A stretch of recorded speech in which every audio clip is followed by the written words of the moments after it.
உறவுகள் அனைவருக்கும் அன்பான வணக்கங்க. நம்ம சிந்து பைரவியில் சமைக்கிறதுக்கு பார்த்தீங்கன்னா பயங்கரமான போட்டி நடந்துட்டுருக்கு. இங்கே அக்காலும் தம்பியும் ரொம்ப சந்தோஷப்பட்டுட்டு இருக்காங்க. உப்பு புளியை எடுத்து மறைச்சி வச்சுட்டோம் அப்படின்னு சொல்லிட்டு இந்த பொண்ணு தேடுது. சிவாவும் ஹெல்ப் பண்ணுறாங்க. ஆளை விட்டு வாங்கிட்டு வர சொல்லி கொடுத்துட்றாங்க. இப்போ சமையல் டைமும் முடிய போகுதுங்க. சீக்கிரம் சமைக்கணுமே. பாவங்க எல்லாருக்கும் துணைக்கு ஆள் இருக்குது. சிந்துக்கு மட்டும் ஆட்களே இல்லை. இனிமே வரும் காலங்களில் சிந்துவை இறக்காரியாக காமிக்க போகிறாங்க போல இருக்குங்க. ஏன்னா ஒவ்வொரு நாளும் இப்போ அப்படி தான் போயிட்டுருக்கு. சமையல்லாம் எல்லாம் செஞ்சு முடிச்சிடறாங்க. டைமும் முடிஞ்சிருது. அதுக்கப்புறம் ஒவ்வொருத்தவங்க சமைச்சதை கொண்டு வந்து வைக்கிறாங்க. இங்கே எசக்கிக்கும் அவங்க அக்காவுக்கும் ரொம்ப சந்தோஷம். இவெல்லாம் எங்கடா ஜெயிக்க போகிறா? இவ என்ன கம்பங்குழு கேப்பக்குழு துவையா எதோ என்ன துவையா தூதுவளை துவையலை இதெல்லாம் யாருக்கு இந்த காலத்தில் பிடிக்கும்? இப்போல்லாம் பீஸா பர்கரு என்னென்னமோ சமையல் போயிட்டுருக்கு. நீ கவலைப்படாதடா, பார்த்துக்குவோம், இவ ஜெயிக்க மாட்டா அப்படின்னு சொல்லிட்டு சந்தோஷமா இருக்கிறாங்க. அன்னபூர்ணியை பொறுத்த வரைக்கும் சந்தோஷமும் இல்லை துக்கமும் இல்லை. நமக்கு தேவை ஒரு நல்ல ஆளை சமைக்கணும். அது யார் சமைச்சா என்ன அப்படிங்கிற மாதிரி இருக்காங்க. இங்கே சிவாவும் சிந்துவும். சிவாவுக்கு ரொம்ப சந்தோஷம், நல்லபடியாக சமைச்சு முடிச்சுட்டா அப்படின்னுட்டு ஆறுமுகம் பைரவிட்ட பேசிக்கிட்டே இருக்காருங்க. பாவம், உன் தங்கச்சி உன் அக்கா தானே, போய் ஹெல்ப் பண்ண. உனக்கு தேவையில்லை, உங்கள் அம்மா என்ன திட்டுறதுக்கா அப்படின்னு. ஆனால் இப்போ கொஞ்சம் இறக்கம் வந்துருச்சுங்க பைரவிக்கு சிந்து மேலே. இப்போ எல்லாத்தையும் சாப்பாடு கொண்டாந்து வச்சுட்டாங்க. ஒவ்வொரு சாப்பாடை செஞ்சு பார்த்துட்ருக்காங்க. எல்லாத்தையும் சாப்பிட்டு பார்த்துட்ருக்காங்க. டேஸ்ட்டில் சூப்பர் அல்டிமேட் அப்படிங்கிறாங்க. சூப்பராக இருக்கா அப்படின்னு சொல்லிட்டு அவங்களுக்கு அப்படியே ஒரு பெருமை. எல்லார் சமையலும் நல்லா இருக்குன்னு சொல்லிட்டு இருக்காங்க. கடைசியாக சமைச்சு கொண்டு வந்து வச்சது சிந்துங்க. ஏன்னா அந்த பிள்ளைக்கு கொஞ்சம் மிஸ் ஆயிடுச்சு இல்லையா, சட்னி வர்றதுக்கு அரைக்கிறதுக்கு அந்த பொருட்கள் வரமிளகா வர்றதுக்கும். அதனால் என்ன பண்ணுறாங்க, கடைசியாக டெஸ்ட் பண்ணி சாப்பிட்டுட்டு இருக்காங்க. முகம் அவங்களுக்கு ஒரு மாதிரியாக சுளிக்குது. அப்புறமா கூழும் குடிக்கிறாங்க. அப்படி பார்க்குறாங்க, துவையில காம்பினேஷன் பார்க்குறாங்க. நல்லா இருக்கேம்மா அப்படின்னு சொல்கிறாங்க. என்ன கடைசி நேரத்தில் கொண்டாந்து வச்சா அது எப்படி நல்லா இருக்குன்னு நீங்கள் ஏற்றுக்க முடியுமா அப்படின்னு மகா எந்திரிக்குது. என்னம்மா கடைசி செகண்டில் வச்சுட்டால, அப்புறம் என்ன, அந்த பொண்ணு எல்லாம் தடுமாறினதை நான் பார்த்துக்கிட்டு தான் இருந்தேன் அப்படிங்கிறாங்க. அதெல்லாம் முடியாது, நல்லாவே இல்லை, அதெல்லாம் ஒரு பொருளா அப்படிங்கிறாங்க.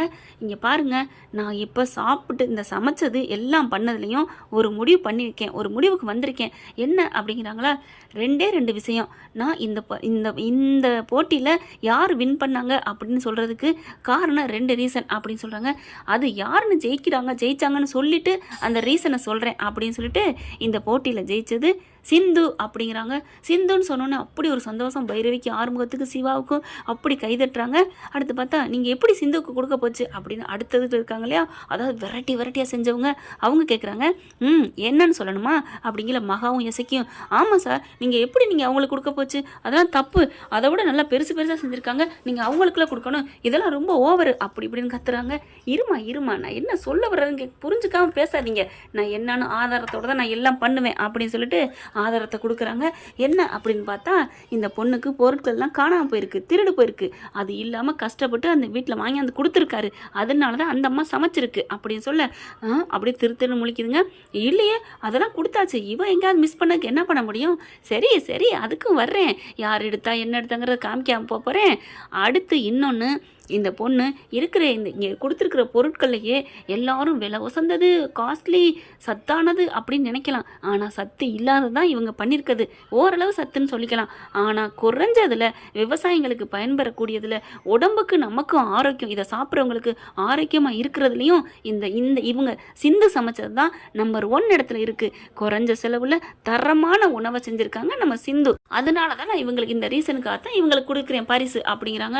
அதெல்லாம் இல்லை, இவன் பொருளை தொலைச்சதுக்கு என்ன பண்ணுறது அப்படின்னு சொல்லிட்டு இசைக்கு மகாவும் சொல்ல, ஏம்மா நீங்கள் இவ்வளோக்கு பேசுகிறீங்க, பண்ணுறதையும் பண்ணிவிட்டு அப்படின்னு சொல்லிட்டு உள்ளுக்கு இருந்து கூப்பிடுறாங்க. அந்த ரூமில் இருக்காங்களா, அந்த ரூமில் இருக்கிற பார்த்து யாரை கூப்பிட்றீங்க, வாப்பா சேகர் அப்படின்னு சொல்ல வர்றாங்க. லேப்டாப்போட எடுத்துகிட்டு வராரு. அன்னபூர்ணி இருந்துட்டு, மகா சும்மா இரு, அவங்க பேசுகிறாங்கல்ல அப்படின்னு அடக்குது. அப்படி பார்க்குறாங்க. ஐயோ இப்போ சிந்துவுக்கு கொடுத்த பரிசு இல்லாமல் போயிருமா அப்படின்னு நினச்சிக்கிட்டு இருக்காங்க. ஏன்னா இவ சின்னதாக வச்சிருக்கிறா அப்படி இப்படின்னு சொல்கிறாங்க இல்லையா, அதை கூழும் துவையல்ன்ட்டு. அதனால் இப்போ என்ன பண்ணுறாங்க, அந்த லேப்டாப்பை எடுத்து காமிக்கிறாங்க. இப்போ நான் எங்கேயுமே ஒரு ஆதாரம் இல்லாமல் எந்த தீர்ப்புமே வழங்க போகிறதில்ல, எல்லாத்துக்கும் சாட்சி தான் கேட்குறாங்க. அதனால தான் நான் ஒரு சாட்சி வச்சேன். சமைக்கிற இடத்துல பாருங்கள், அங்கங்கே கேமரா வச்சுருக்கேன்னா அதை உள்ளுக்க இருந்து ஆட்கள் பார்த்துக்கிட்டே இருப்பாங்க. அப்போவே என்னை கூப்பிட்டாங்க, நான் போயிட்டு வந்தேன்னா, ஆமாம் இவன் எங்கேயோ போயிட்டு வந்தானே, அதைத்தான் நான் உள்ளார போய் கூப்பிட்டாங்க, நானும் போய் பார்த்தேன். அதில் இந்த ஆள் பாருங்க அப்படி சொல்ல இசைக்கு அப்படியே எடுக்கிறது நல்லா பக்காவாக தெரியுது. ஐயோ போச்சே அப்படின்னு சொல்லிட்டு, டேய் என்னடா இப்படி ஒரு இதை பண்ணிட்ட அக்கா, அப்போதான் சிரிச்ச, இப்போ மட்டும் என்னக்கா நீ நல்லது செஞ்சா சிரிச்சேன், இப்போ மாட்டிக்கிட்டியடா, சரி சரி ஏதாவது சொல்லி சமாளிப்போம் அப்படி சொல்லி ரெண்டும் திருன்னு முழிக்குதுங்க. அப்போ தான் அந்த தலைவர் சொல்கிறாங்க, இதை பார்த்தோன்னே எனக்கு எப்படி இருந்துச்சு தெரியுமா, நான் அப்போவே நான் பண்ணியிருந்திருப்பேன், நான் என்ன பண்ணலான்ட்டு, ஆனால் இருக்கட்டும் இந்த பொண்ணு என்ன தான் பண்ணுதுன்னு பார்ப்போம், இந்த பொண்ணு கொஞ்சம் சுவையாக சமைச்சிருந்தாலும் கூட அதுக்கு தான் பரிசு கொடுக்கணும்னு நினச்சேன், ஆனால் அந்த பொண்ணு அதுக்கிட்ட கொடுத்த பொருளுக்கு நல்லாவே சமைச்சிட்டா, ஆக மொத்தம் நேரமும் கம்மியாக போச்சு, திருடியும் புட்டாங்க, இருக்கிற பொருளே நல்ல தரமான உணவு இத்தனை இருக்குது, இவ்வளோ இருக்கே இல்லை, இந்த குவாலிஃபிகேஷனில் யாருக்கு பரிசு கொடுக்க முடியும் நீங்களே சொல்லுங்கள் அப்படின்னு சொல்ல, அந்த நல்லா சமைச்சிருந்தாங்கன்னு சொல்லி சண்டைக்கு வந்தாங்க பார்த்தீங்களா, அவங்களே சொல்லிடுறாங்க, சாரி சார் இவங்க தான் இந்த பொண்ணுக்கு தான் கொடுக்கணும், அதுதான் நல்லா உண்மையிலே நல்லா சமைச்சிருக்காங்க தான் அப்படின்னு சொல்லி பாராட்டிடுறாங்க. அவங்களுமே அப்படியே எல்லாம் சந்தோஷப்படுறாங்க. இதை பார்த்தோன்னே இந்த மாதிரி ஒரு கேமரான்னு இல்லாமல் இருந்தால் என்ன இருக்கும் அப்படின்னு சொல்ல, நீ போப்பா அப்படின்னு சொல்லி உள்ளார அனுப்பிடுறாங்க. என்ன அன்னபூர்ணி மேடம் இப்படி பண்ணியிருக்காங்க உங்கள் வீட்டிலேருந்தே, என்ன பண்ண போகிறீங்க அப்படிங்கல. அன்னபூர்ணி எந்திரிச்சு வருது, எசக்கியும் மகாவும் அப்படியே எந்திரிச்சு நிற்கிறாங்க, தலையை தொங்க போட்டுட்டு சப்புன்னு ஒரு அறை குடுக்குது எசக்கி அப்படியே ஆடி போகிறாரு.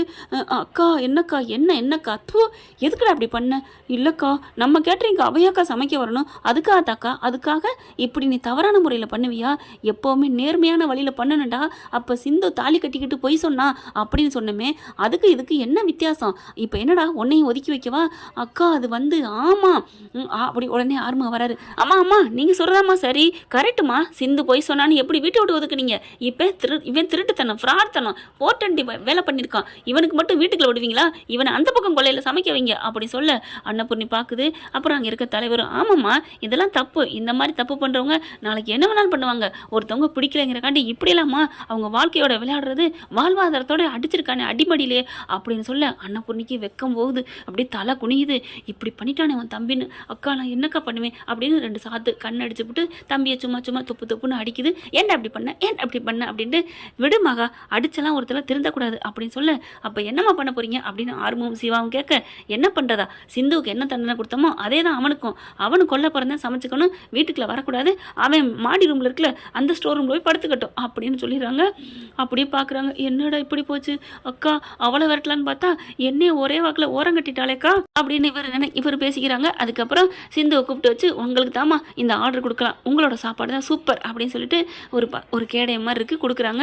ரொம்ப சந்தோஷம் அப்படின்னு வாங்கி முடிச்ச கூட எல்லாரும் பாராட்டிட்டு அவங்கவுங்க கிளம்புறாங்க. அன்னபூர்ணியும், என் வீட்டிலேருந்து உனக்கு இப்படி பண்ணதுக்காக நான் மன்னிப்பு கேட்டுக்கிறேன் அப்படின்னு சொல்லிட்டு, சிவா அவளே சேர்த்துக்கோ, அவளே கேட்டரிங் சமைக்கட்டும் அப்படின்னு சொல்லிட்டு போயிடுறாங்க. ஏன்னு அப்படியே ஜாலின்னு குதிக்குது இந்த பிள்ளை. டாக்டரே அப்படின்ட்டு, ஏன் சிந்து உனக்கு வந்து இன்னும் சின்ன பிள்ளை மாதிரியே இருப்பியா, டாக்டரே எவ்வளோ பெரிய விஷயம் கிடச்சிருக்கு, அன்னபூர்ணி அத்தை வாயிலே என்னை சமைச்சுக்கன்னு சொல்லிட்டாங்க, எனக்கு தெரியும் சிந்து உன் கை ருசி எப்படின்னு, அதனால தான் அவனை சேர்த்து விட்டேன், டாக்டரே தேங்க்ஸ் டாக்டரே அப்படின்னு சொல்லிட்டு கட்டி பிடிக்கிறாங்க. ஆளுங்க நிற்கிறாங்க அப்படின்னோடனே சரின்னு சொல்லி தள்ளிக்கிட்டு காலில் விழுந்து தேங்க்ஸ் டாக்டரே அப்படிங்கிறாங்க. அப்போ ஆறுமும் பைரவியும் வராங்க. சூப்பர் சிந்து வாழ்த்துக்கள் அப்படின்னு கை கொடுக்குறாங்க. 2 பேரும் கை கொடுக்கல. மகா வருது, என்னடி நீ எப்படி சமைச்சிருன்னு பார்த்துருண்டி, சமைக்க பூந்துட்டோம்னு நினச்சிட்டு இருக்கியா, நான் இருக்கிற வரைக்கும் முடியாதுடி அப்படி சொல்ல, ஆறுமுகம் பார்க்குறாரு, ஏன் சின்னம்மா உங்கள் தம்பி இப்படிலாம் பண்ணிட்டாரு, அவர் வச்ச வினைக்கு தான் இப்போ அவர் வெளில போயிட்டாரு, இன்னும் இந்த விஷயம் உங்களுக்கும் தெரியும் தான் நினைக்கிறேன், அப்புறம் நீங்களும் தனியாக போய் வெளியில் கஷ்டப்பட்டு சமைக்கணும் தேவையா சின்னம்மா, என்ன ஆறுமுகம் ரொம்ப கட்சி மாறுற மாதிரி இருக்கு, ஏன் உங்கள் தம்பி பண்ணது ரைட்டுன்னு நினைக்கிறீங்களா, இங்கே பார் என் தம்பி எதுக்கு பண்ணான்னு தெரியல, இவ எவ்வளோ பெரிய கேவலமான விஷயத்தை செஞ்சுருக்கா, அதெல்லாம் விட்டு நீங்கள் வீட்டுக்குள்ள சேர்ப்பீங்க, அவளை விடுவோமா, அதனால தான் என் தம்பி செஞ்சான், என் தம்பி செஞ்சு வெளியில் போனாலும் பரவாயில்ல, நான் இவளை இன்னும் சமைக்க விட மாட்டேன் அப்படின்னு சூளுரிச்சிட்டு போகுது. அப்படியே சிவா பார்க்குறாரு, நீ விடு சிந்து அப்படிங்கல, இல்லை டாக்டரே நம்ம ஆஸ்பத்திரியில் சமைக்க போகிறேன், பல உயிர்களோட விளையாட பார்க்குறாங்க, என்ன பயமாக இருக்குது டாக்டரே, விடு அங்கேயும் கேமரா வச்சுருவான் வேற என்ன அப்படின்னு சொல்லிட்டு அப்படியே அணைச்சிக்கிறாங்க. என்ன ஃப்ரெண்ட் இப்படி போனால் நல்லா தானே இருக்கும், பார்க்கலாம் என்ன நடக்க போகுதுன்னு. இதை பற்றி உங்களுக்கு பிடிச்சிருந்துச்சுன்னா உங்கள் பொண்ணான கையில் ஒரு லைக்கை போட்டு சப்ஸ்கிரைப் பண்ணுங்க. Thank you friends. இந்த வீடியோ உங்களுக்கு பிடிச்சிருந்தா தயவு செய்து லைக் பண்ணுங்க. இன்னும் அப்டேட்ஸ்க்காக சேனலை சப்ஸ்கிரைப் பண்ண மறக்காதீங்க. நம்ம கிட்ட இருக்க எல்லா சேனல்ஸோட லேட்டஸ்ட் வீடியோ அப்டேட்ஸ்க்காக மேல ரைட் சைட்ல காட்டுற லிங்கை கிளிக் பண்ணி வாட்ஸ்அப் குரூப்ல ஜாயின் பண்ணுங்க. உங்களிடம் விடைபெறுவது நான் உங்கள் மெஹர்.